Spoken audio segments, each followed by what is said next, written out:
मेरे प्रियो, यदि आज आप भाई बहनों में से कोई भी अगर अपने आप को ये सोचता है कि हम इतने ज़्यादा बुरे इंसान हैं, इतने ज़्यादा घटिया इंसान हैं कि हमसे कोई प्यार नहीं कर सकता और ना ही हम किसी के लायक हैं,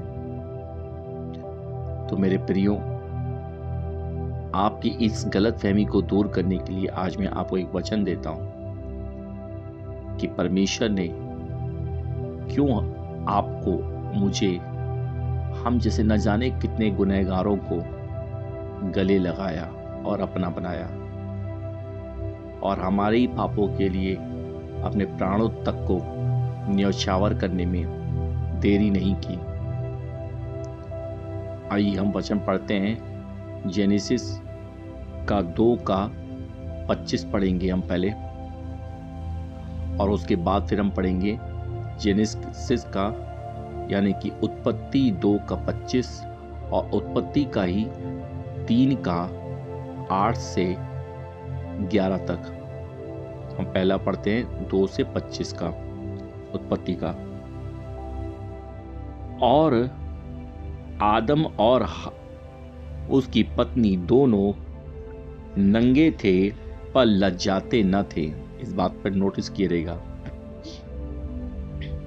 ये बात मैंने क्यों कही कि इस बात इसको नोटिस किया रहेगा, क्योंकि आदम और हवा दोनों नंगे थे। सोचो, नंगे थे मतलब यानी उनके शरीर में एक कमी थी। कमी किस चीज की थी? कपड़े की कमी थी, और फिर भी वो लज्जाते न थे। पिता परमेश्वर के सामने वो हमेशा नंगे आते थे, नंगे जाते थे, यानी शरीर की उनकी सबसे बड़ी कमी थी वो, लेकिन कभी भी वो उससे लज्जाते न थे, शर्माते न थे। और परमेश्वर भी बड़े प्रेम के साथ, भरपूरी के प्रेम के साथ उनसे मिलता था, उनसे बातें करता था, उनसे डिस्कस करता था। ये वचन ये बताता है। इसी तरह से प्रियो, जब हम खुदावन के नजदीक रहते हैं ना, हम जब उसके वचनों के अनुसार चलते हैं, उनकी बातों को हम मानते हैं, तो परमेश्वर हमारे निकट रहता है और हमारे अंदर की जितनी भी कमियां हैं ना, वो अगर शैतान बार बार हमें एहसास दिलाने की कोशिश भी करता है कि अरे तुमने पिछले टाइम पे ये किया था और सोचो तुमने क्या क्या पाप किया था, तो हमें अफसोस तो जरूर रहता है, लेकिन उस चीज को हम लाद के नहीं घूम रहे होते हैं, लज्जाते नहीं हैं, क्योंकि उस लाज को, उस शर्म को, जो भी चीज थी उसने प्रभु यीशु मसीह ने क्रूस पर अपने ऊपर ले लिया। तो हमारी सारी लाज और शर्म वैसे ही खत्म हो गई। तो हमने जो भी गुनाह किए थे, वो सारे गुनाहों को उसने अपने ऊपर ले लिया।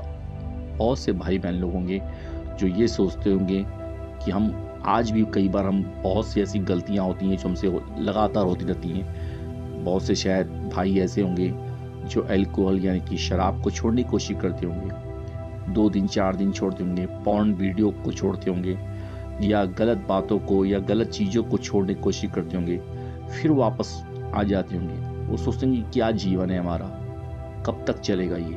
कोई बात नहीं है, आप क्षमा मांगिए और प्रभु के पास आइए। लोग क्या कहते हैं इस बात पे कभी आप नोटिस मत करिएगा। ये मैं क्यों कह रहा हूं? क्योंकि परमेश्वर ने हमें खुद ये बात कही। किसने कहा? इस वर्ड को याद रखिएगा। हम उत्पत्ति का 3:8 से पढ़ना स्टार्ट करेंगे। तब यहोवा परमेश्वर जो दिन के ठंडे समय वाटिका में फिरा करता था का शब्द उनको सुनाई दिया, यानी आदम और हवा को सुनाई दिया।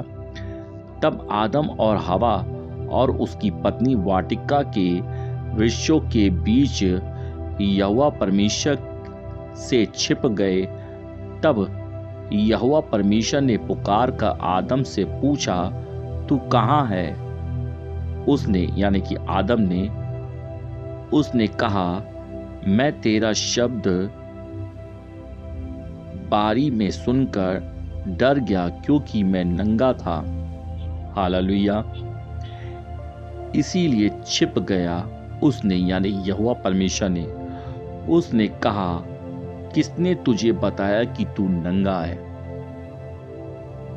सोचो, जब परमेश्वर हमारे पास आया तो हमारे ऊपर जो, यहाँ पे इस बात को समझिए कि जब आदम और हवा को जब ये एहसास हुआ कि हम नंगे, यानी कि हमें भी जब अपने अपराधों के, हमें हमारी गलतियों के बारे में जब एहसास होता है तो हम परमेश्वर से छुपने की कोशिश करते हैं कि हम इस योग्य नहीं कि हम परमेश्वर के सामने जा सकें।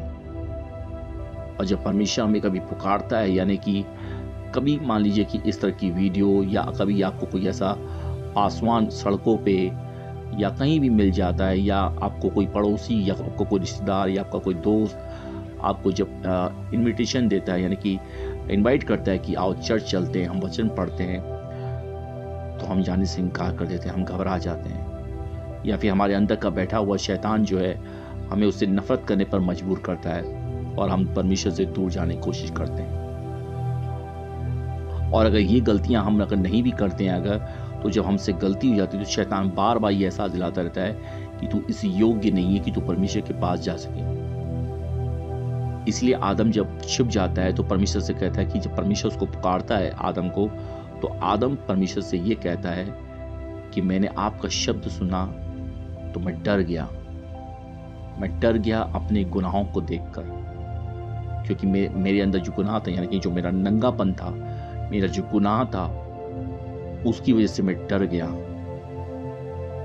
तब परमेश्वर उसको क्या कहते हैं, मैंने अभी आपसे कहा था ना, तब परमेश्वर से क्या कहते हैं? किसने कहा तू नंगा है? किसने कहा? सोचिए कितनी बड़ी बात। हम अपराधी हैं, हम अपने आप को बार बार बोले कि हम बहुत बड़े गुनहगार हैं, हम हर समय अपने आप को गिल्टी में महसूस करते रहें, हम हर समय अपने आप को गिल्टी में महसूस करते रहें कि हम तो बहुत बड़े गुनाहगार हैं, हमारा कोई अब वो नहीं रह गया है कि मतलब पश्चाताप नहीं रह गया है। तब परमेश्वर कहता है किसने कहा है तुमसे ऐसा कि तुमसे अगर कोई गुनाह हो जाए तो तुम्हारा उसका लिए छुटकारा नहीं है, उसके लिए कोई माफी नहीं है? किसने तुमसे ये बात कही है? कौन है वो? किसकी इतनी जरूरत है? अब वो एक ही है, शैतान, जो हमारे मन में विचार डालता है। मुझे नहीं पता कि कौन से भाई बहनों ने कम जिंदगी में बहुत से कौन से ऐसे पाप किए होंगे, हो सकते हैं बहुत घिनौने पाप किए होंगे आप लोगों ने, जिनकी मैं वाकया, जिनकी मैं डिटेल में नहीं बता सकता हूँ कि वो कौन कौन से पाप होते हैं। आप लोग खुद समझदार हो, बहुत से पाप आप लोगों ने किए होंगे जिसकी हम कल्पना भी शायद नहीं कर सकते हैं। पर अगर आपके अंदर 1% का भी पछतावा होता है कि हाँ मैं इन सब चीज़ों से बाहर निकलना चाहता हूँ, मेरा दम घुट रहा है, पर क्या परमेश्वर मुझे माफ़ करेगा? और क्या वाकई में मेरी एक नई जिंदगी बनेगी? लोग मुझे एक्सेप्ट करेंगे? ये सारी बातें जो आपके मन में अगर आ भी रही है ना, तो बिल्कुल हो सकता है परमेश्वर आपको गले लगाएगा, लोग भी आपको खुशी खुशी स्वीकार करेंगे। ये सब चीज कैसे होगा? परमेश्वर के द्वारा, क्योंकि वचन में एक जगह लिखा है कि जो काम मनुष्य से नहीं हो सकता वो काम परमेश्वर से हो सकता है। तो मेरे प्रियो, आज अगर आप किसी भी पछतावे की वजह से लज्जित हैं, शर्मिंदा हैं और अपने आप से घृणा करते हैं, तो बिल्कुल भी आप इस विषय में मत सोचिए कि आपको परमेश्वर स्वीकार नहीं करेगा या लोग स्वीकार नहीं करेंगे। आप परमेश्वर के पास आइए, परमेश्वर आपके लिए रास्ते खोलेगा, अद्भुत तरीके से खोलेगा। आप खुद हैरान हो जाओगे ये कैसे हो गया, खुद हैरान हो जाओगे। तो मेरे प्रियो, इस वचन को और भी भाइयों बहनों तो बांटें, और अगर 1% का भी इस वचन को सुनने के बाद आपके अंदर विश्वास आया है तो लिखिएगा कि हाँ मैं परमेश्वर के पास आना चाहता हूं, और आमीन लिखिएगा। और फिर देखिए जिंदगी में आपका कैसे बदलाव आता है।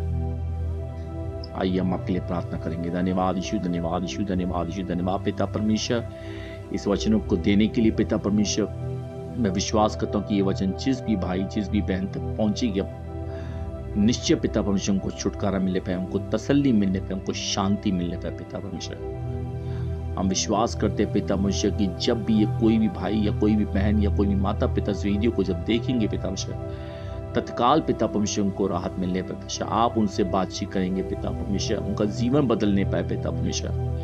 आप उनको बताने पे कि मेरे बेटे, मेरे बेटी, मैं तुमसे बहुत प्यार करता हूँ। मैं विश्वास करता हूँ कि आप उनके सारे गुनाहों के लिए आप उनको माफ करने जा रहे हैं यदि वो पश्चाताप के साथ आपके समक्ष आते हैं पिता परमेश्वर। मैं विश्वास करता हूँ कि आज आप हर एक भाई और हर एक बहन को अपना शांति देने जा रहे हैं, वही शांति जो आपने हमसे कही थी पिता परमेश्वर कि मैं अपनी शांति तुम्हें दिए जाता हूँ। हम वह विश्वास करते हैं कि हर एक भाई हर बहन को अपनी शांति अब दे रहे हैं। हम धन्यवाद देते हैं पिता परमेश्वर हर एक भाई हर बहन को छुटकारा देने के लिए और उनको इस शर्मिंदगी से निकालने के लिए। इसी विश्वास के साथ प्रार्थना हो हमारे उद्धारकर्ता प्रभु यीशु मसीह के नाम से मांगते हैं, सुन और कबूल कर, आमीन। तो मेरे प्रियो, देर मत करिए। परमेश्वर आपके साथ है। आपने कोई भी गुनाह किया हो, बस एक बार सच्चे हृदय से परमेश्वर के पास लौट आइए, फिर देखिए क्या होता है। God bless you all of you. इस वीडियो को ज़्यादा से ज़्यादा तक लोगों को शेयर करें। जो लोग मेरे सब्सक्राइबर में हैं, मैं उन लोग से भी कहना चाहूँगा, आप लोग मुझे थोड़ा भी प्यार करते हो तो इस वीडियो को ज़्यादा से ज़्यादा सब्सक्राइब करें, ज़्यादा से ज़्यादा मतलब शेयर करें अपने मित्रों को, फेसबुक में, व्हाट्सएप में, इंस्टाग्राम में, जहाँ हो सके। अगर आप मुझसे 1% भी प्यार करते हैं अगर तो परमेश्वर के काम को आगे बढ़ाने में मेरी सहायता करिए। और आप बस इतनी ही सहायता कर सकते हैं कि इस वीडियो को ज़्यादा से ज़्यादा मात्रा में शेयर करें। बिल्कुल भी इसमें देरी मत करें। परमेश्वर आप सभी को बहुत ऐसे आशीष दे। God bless you all of you. God bless you.